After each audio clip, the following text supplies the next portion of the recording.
হে আমিরুল মুমিনিন, এই ব্যক্তি আমাদের পিতাকে হত্যা করেছে। আমরা এর ন্যায় বিচার চাই। আমরা প্রাণের বদলে প্রাণ চাই। জনাব, অভিযোগ সত্য, তবে আমি খুন করার উদ্দেশ্যে তাকে মারিনি। আমার প্রিয় উটটি তাদের বাগানের পাতা খেয়ে ফেলায় বৃদ্ধ পাথর মেরে উটটিকে হত্যা করেন। আমি রাগে পাগল হয়ে যাই, তাই আমি পাথর ছুঁড়ে মারলে সেটি বৃদ্ধের মাথায় লাগে এবং তিনি মারা যান। আমি ইচ্ছা করে তাকে হত্যা করিনি জনাব। তুমি নিজের ইচ্ছায় হত্যা করো বা না করো, ইসলামের বিধান অনুযায়ী তোমাকে মৃত্যুদণ্ড গ্রহণ করতে হবে।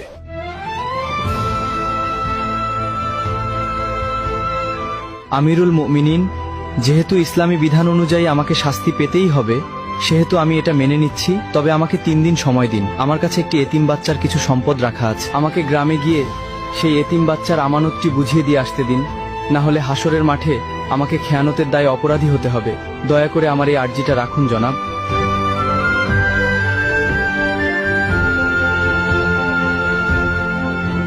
ঠিক আছে, আমি তোমাকে ছেড়ে দিতে পারি, কিন্তু শর্ত হলো কাউকে তোমার জামিনদার হতে হবে।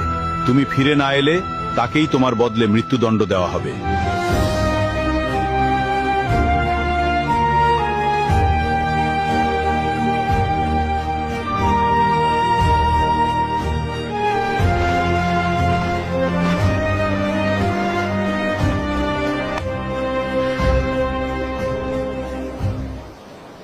হে আমিরুল মুমিনিন, আমি ওর জামিনদার হব। ও যদি না আসে আপনি আমাকেই শাস্তি দেবেন। ঠিক আছে, মঞ্জুর করা হলো। 3 দিনের মধ্যে যদি তুমি ফিরে না আসো, তাহলে তোমার পরিবর্তে আবু যর গিফারিকে হত্যা করা হবে।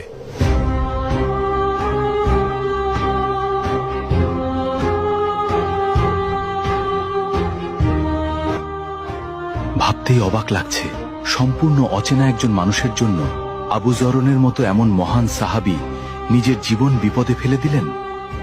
আল্লাহ না করুন, ওই বেদুইন যুবক যদি আজ ফিরে না আসে, তবে আমাদের মাঝ থেকে এমন একজন শ্রেষ্ঠ মানুষের প্রাণ চলে যাবে।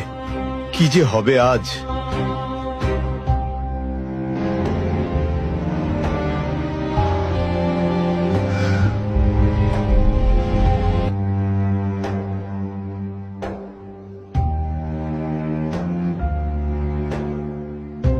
ওই লোকটা যেহেতু 3 দিনের মধ্যে আসতে পারেনি, সেহেতু আবু যর গিফারিকেই তার পরিবর্তে হত্যার আদেশ দেওয়া হলো।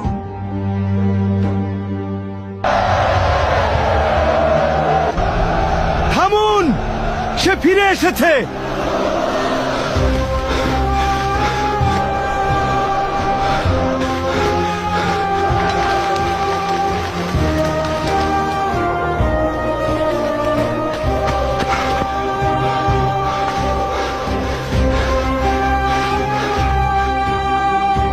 কি ব্যাপার, তোমার আসতে এত দেরি হলো কেন?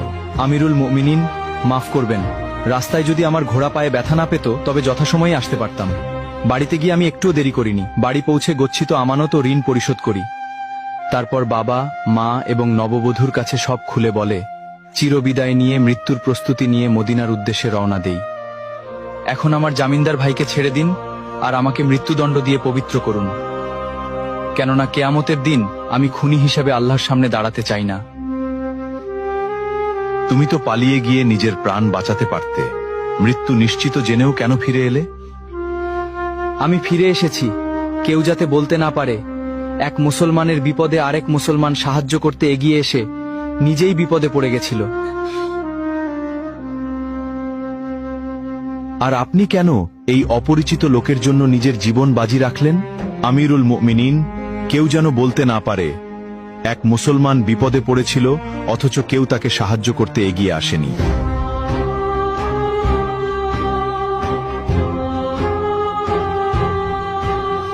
হে খলিফা, আপনি তাকে মুক্ত করে দিন।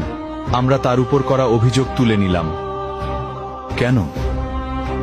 তোমরা তো বিচার চেয়েছিলে। কেউ যেন বলতে না পারে এক মুসলমান অনাকাঙ্ক্ষিত ভুল করে নিজেই স্বীকার করে ক্ষমা চাওয়ার পরেও অন্য মুসলমান তাকে ক্ষমা করেনি। আজ তোমরা প্রমাণ করলে এই উম্মাহার বুক থেকে ওয়াদা পালন একে অপরের প্রতি বিশ্বাস এবং ক্ষমার গুণ হারিয়ে যায়নি।